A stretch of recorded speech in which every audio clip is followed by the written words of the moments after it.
Hello team, welcome to another ATP Geopolitics video with myself, Jonathan MS Pearce. This is Ukraine War News Update, first part thereof for the 22nd of November 2023. Just needing a bit of tea sustenance down at the local pub last night on a rare excursion with a couple of local friends where we talked, you know, those fun topics like Israel, Hamas, moral consequentialism. That's the kind of cool person I am. We go to the pub, don't bother asking about each other's families and how you're doing, how's life. It's just like, get straight into politics and philosophy. Yeah, cool I am. Right, we'll go to where we normally start. Ukrainian general staff figures for the Russian losses for the day before. All the usual caveats apply. You can find those caveats in the description to this video below. And we can notice that there is an uptick across the main categories of statistics. 850 is a good couple of hundred more personnel lost. Remember, these are human beings with families and loved ones, but nonetheless, they are invading forces. 850 is a high number, relatively speaking. 7 tanks, 14 APVs, and 17 artillery systems, if I remember correctly. There were 0 tanks yesterday. So we are seeing numbers creep up back to where we have seen them previously. So I think weather probably has a lot to do with this and may continue to keep these figures lower than they otherwise might have been. 1 anti-aircraft warfare system. I've seen a Strela short-range air defense system being taken out near Bakhmut. Maybe that's that one. 13 drones, not from last night, but from the night before, most probably. 25 vehicles and fuel tanks, slight uptick there, and 7 pieces of special equipment. So fairly high numbers in those categories. But yeah. Now, when we look at Andrew Perpetua, the mapper whom I refer to a lot, he counts up the losses on a daily basis from what he can see from the socials, and you can see a very rare day of Ukrainian losses outdoing Russian losses, possibly supported by some footage with a bunch of boats being taken out. Also, it looks like there's probably a single montage bit of footage of night vision FPV drones hitting civilian vehicles there. Now, as you can see from a number of these, night vision FPV drones are responsible for most of what Ukraine has lost there. And that is a real challenge for the Ukrainians. They have had, over the course of the war, an advantage in the ability to use night vision drones more than the Russians. This could be evidence of them catching up, or not in terms of maybe the ability to do that, but the capacity to do that to significant degrees. I think that is worth noting. Here we have a Marder, a couple of M113s, M109 artillery piece, and quite a bit of civilian equipment and whatnot, and a comms tower. So bit of a spectrum of losses for the Ukrainians, including those 4 boats. The Russians lost a Grad BM-21 multiple launch rocket system, some artillery, a number of tanks, and new APCs and IFVs. So it looks like that's a worse day for the Ukrainians, but the Russians losing a number of tanks there.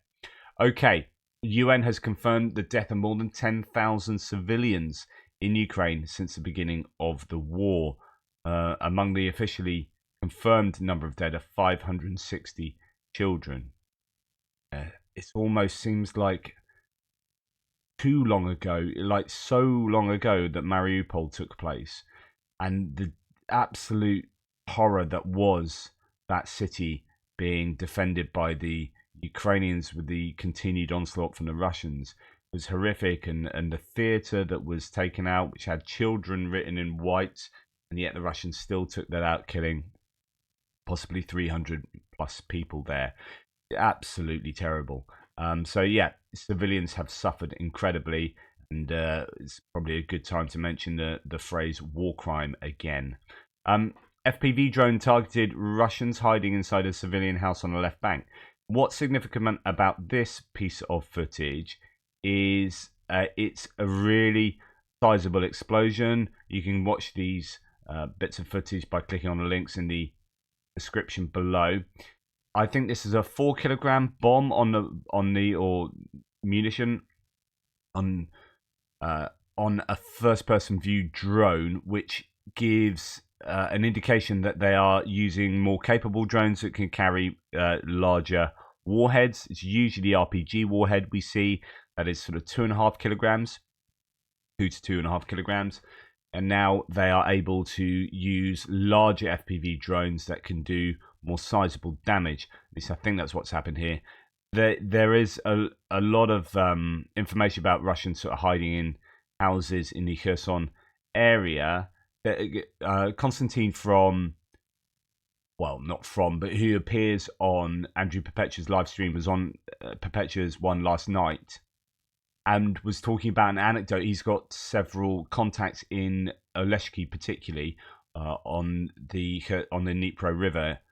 He was talking about how he knew someone that was living next to an apartment that the Russians had taken over, and were using the apartment to dump all their kind of loot and stuff, particularly civilian clothing. So what happened is the person that lived next door got a spare door and nailed that onto the door so that the Russians couldn't get in. And they just smashed the whole kind of door frame down to get in, just like yesterday or the day before, and took all their stuff and took the civilian clothes. It kind of gives the idea, because you keep hearing hints about how Oleshki could be sort of evacuated, or that things aren't going so well for the Russians. We saw this in Kherson when they did their withdrawal from the right bank of the Dnipro back in at the back end of last year, and there were many stories of Russians dressing in civilian clothing to escape the Ukrainians from capturing them and whatnot, pretending to be just local Ukrainians. So this looks to be something they have formed for. Be interesting if that is the case, and whether the Russians are predicting that they could lose ground significantly on the left bank of the Dnipro River. Now, Dmitry from War Translated here says Russian volunteer revealed that Russian positions in Crimea on his Telegram. The next day, the positions were attacked by Ukrainian drones and artillery, resulting in casualties and vehicle losses. As reported by Russian combatant Romanov, the man took many photos of freshwater delivery he had made, so a humanitarian aid worker, to Crimea from Russian territory, and published on his channel on the 14th of November. Ukrainians carried out geolocation on a concealed position, which turned out to be a gas station, and shelled it continuously for several days.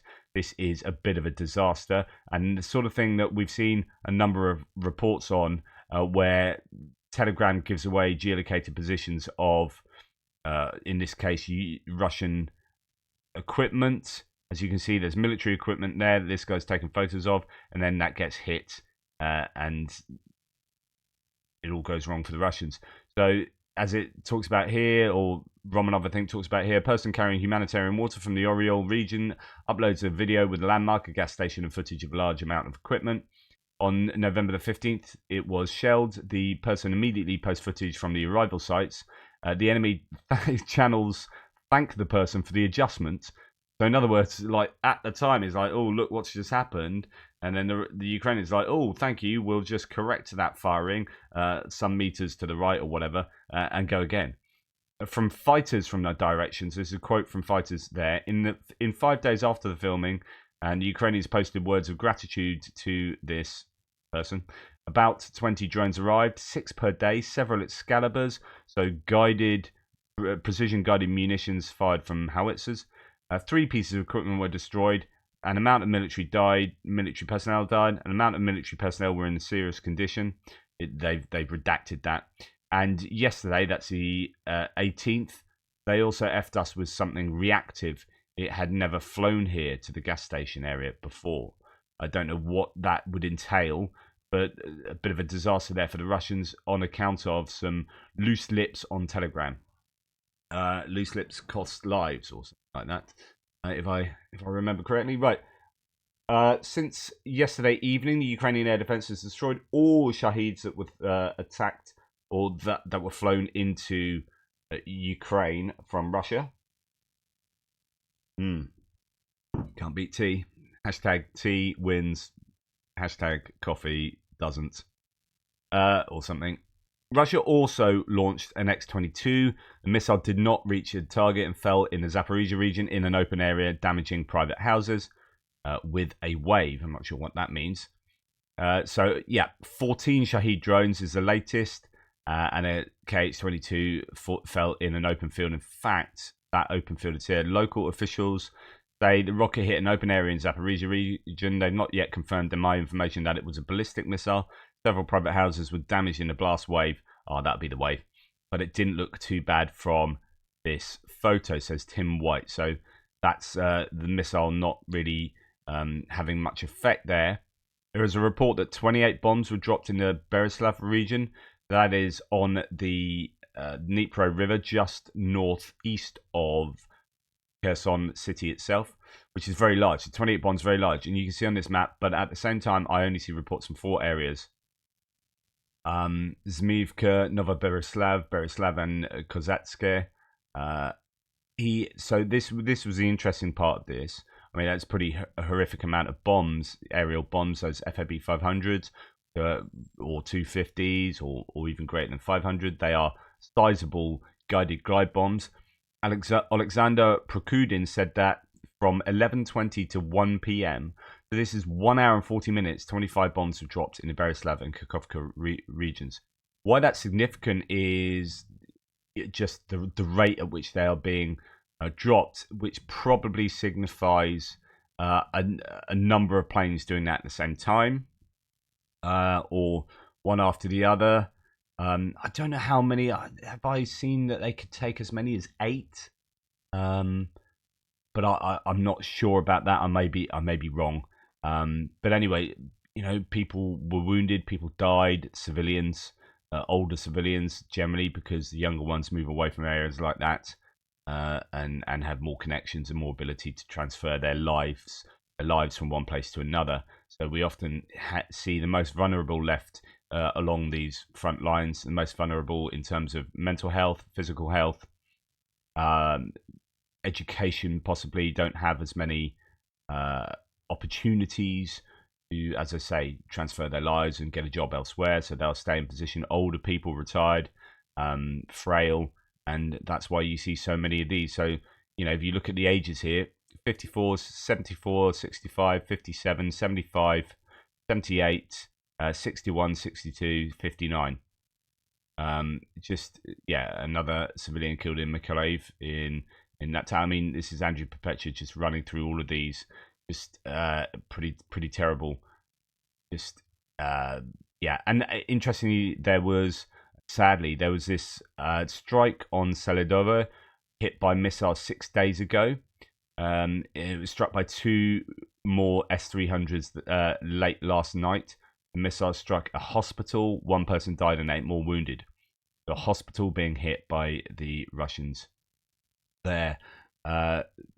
So it's a difficult night across the front line, as many places being targeted by shelling and by missiles and whatnot. So this was being reported yesterday. So that'll be the last 2 nights, really, not just what happened last night. And these are from 13 hours ago. But you see, Andrew Perpetua's got a very long thread here, and he gets rightfully irate about how Russia goes about their shelling, goes about using their aviation released bombs, and it seems to be this indiscriminate targeting, or not even targeting, arguably, of civilian infrastructure, particularly along the Dnipro River, but also in all those other places that he mentions on that thread. Right, to continue, the Ukrainians covered the gathering of a Russian 810th Marine Brigade in the Kherson region, according to Magyar. This has come from Max23. Now, I reported this yesterday on my Frontline Update because I said it pertains to Kherson and some interesting stuff going on there. But I also said I'm not 100% sure it was Kherson, because I have located the name of the place to southeast of Donetsk city. And indeed, this confusion still seems to be about. So the translation, what happened from a Russian sources, the information from the Ukrainians, from Magyar, has already gone out. There's no point hiding it anymore. On November the 19th, some infernal idiot decided to arrange an award ceremony for the 810th MP on the occasion of the Day of Missile Forces and Artillery, and therefore the opportunity to show them a concert near Starobashevo, a festive concert. So that's the name of the place that appears to be southeast of Donetsk. However, as we know in Ukraine, there are so many places with the same name. It could be anywhere, I guess. The boys gathered in the club in the evening. Of course, the Ukrainians hit there. As a result, 25 dead and about 100 wounded are reported. At the same time, actress and volunteer Polina Menshik died there, and the soldiers were herded to the concert. That's effed up. We will not defeat stupidity in our Russian army. So this was, and there's actually footage of when the strike happened. You've got them singing there. There's nothing. So, and then it just goes dark. So that is the concert, and this is the singer who died. It says on November 19th, Ukrainians killed volunteer and artist Polina from Moscow, who performed in the DPR. One HIMARS smashed the volunteers' cars, it says there. But actually, there's interesting discussion around this. So, Polina Menshik, it's spelled differently every time I see it, a singer from Moscow, was singing in a concert in Donetsk for Russian soldiers from DPR and got killed by Ukrainian HIMARS. Gimler's strike. Her concert ended with a bang. This is not a civilian casualty, says Ukraine Battle Map. She was working for the Russian military, so called a volunteer in some places. Here claimed to be working for the Russian military, being paid to sing at that concert on Ukrainian land occupied by Russia to sing to the Russian invaders. They should have stayed home in Russia. Instead, she should have stayed home in Russia. Instead, she chose to go to Ukraine to sing to 50 soldiers. And then photos from inside the theatre where it's reported that 50 Russian soldiers were injured and killed, about 25 killed, 25 injured. So varying numbers there.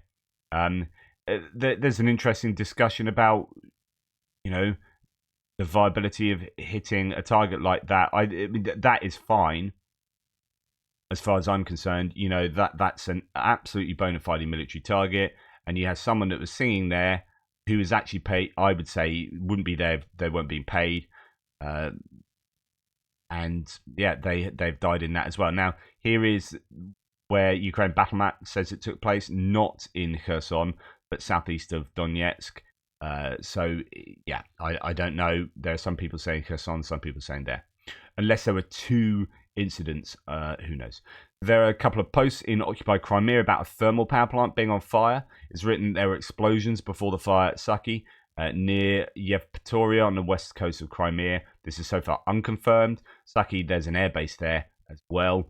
There's also reported to be an explosion in Mariupol, so quite a few people reporting on explosions in Mariupol. Could be fairly sizable explosions there. That's not unusual, but just to give you a bit of an update. And also, a drone once again fell on a chemical plant that produces explosives in Bryansk, so this is in Russia. Astra reports that the drone fell near one of the workshops and exploded. As a tradition, Russia reports no casualties or damage. So who knows the outcome of that? But that has happened, and Ukraine is still targeting within Russia. Right, tea break. Better? Okay, so I reported on this yesterday with another bit of footage to show vehicles, a Humvee, almost entirely underwater or under mud in Ukraine. It is bad. The Bezdorozhye or Rasputitsa, depending on whether you want to be Ukrainian or Russian in your language, is a real issue for maneuvering, but also for just carrying out activities. Like in this case, you can see that this howitzer is in a very muddy condition. And that, might have an effect on the artillery as well. The ammunition as well. So that could then affect how well it fires if it's covered in mud. This is not ideal at all. And I think they're trying to pump out. That looks like that's a pump to get rid of the water. So it is really challenging in some of these places in terms of the conditions as a result of the rains, the snow that then melts, the mud.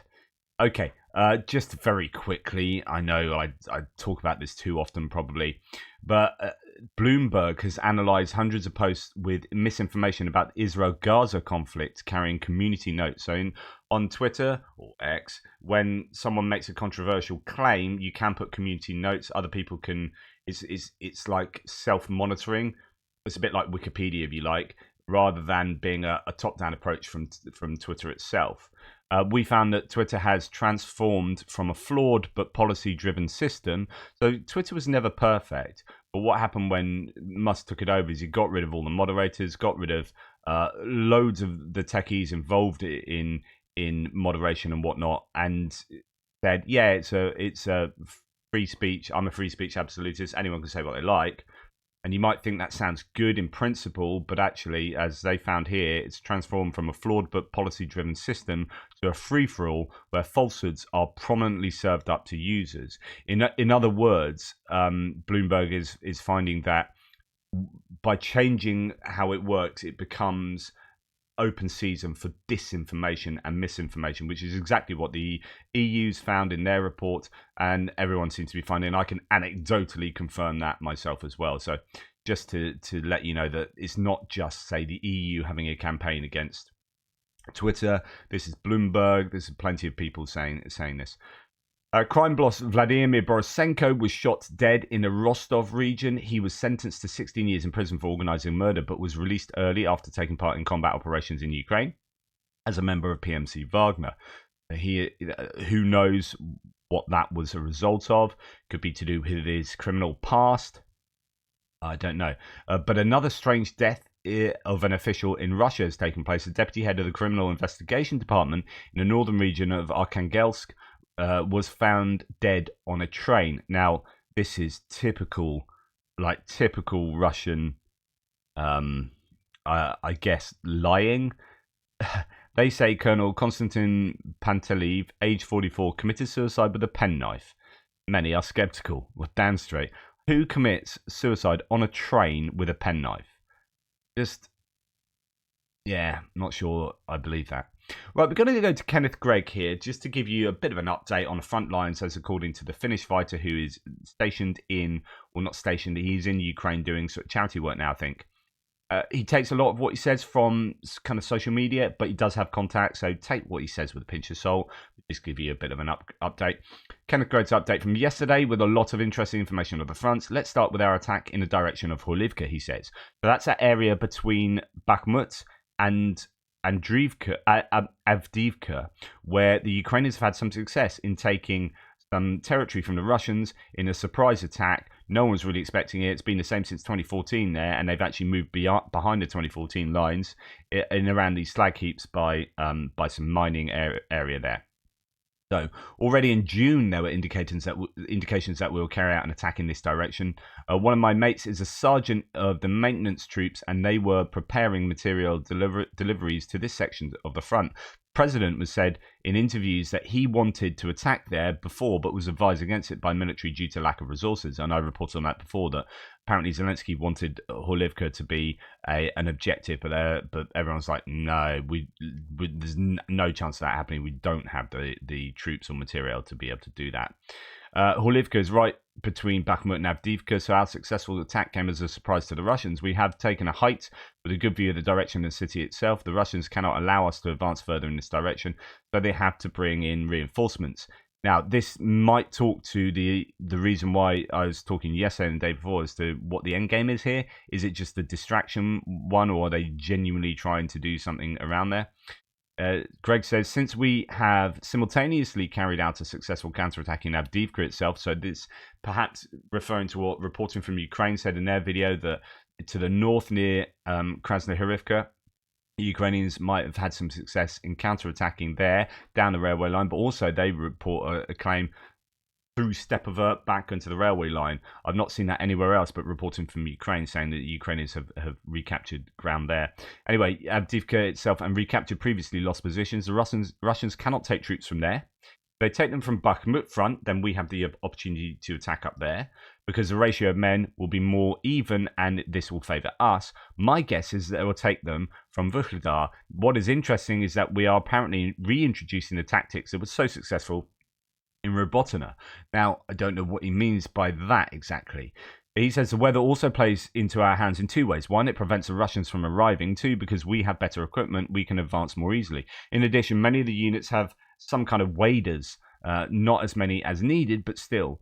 I think he's been fundraising for waders as well. The situation on the occupied beach of Dnipro has not gotten worse. Unfortunately, the information blockade is almost total. I'll get back to you as soon as I have more reliable information. And that's pretty much for that. The rest is about his sort of charity work and fundraising. So I thought that'd just be a little bit of a nugget of information of what's going on there.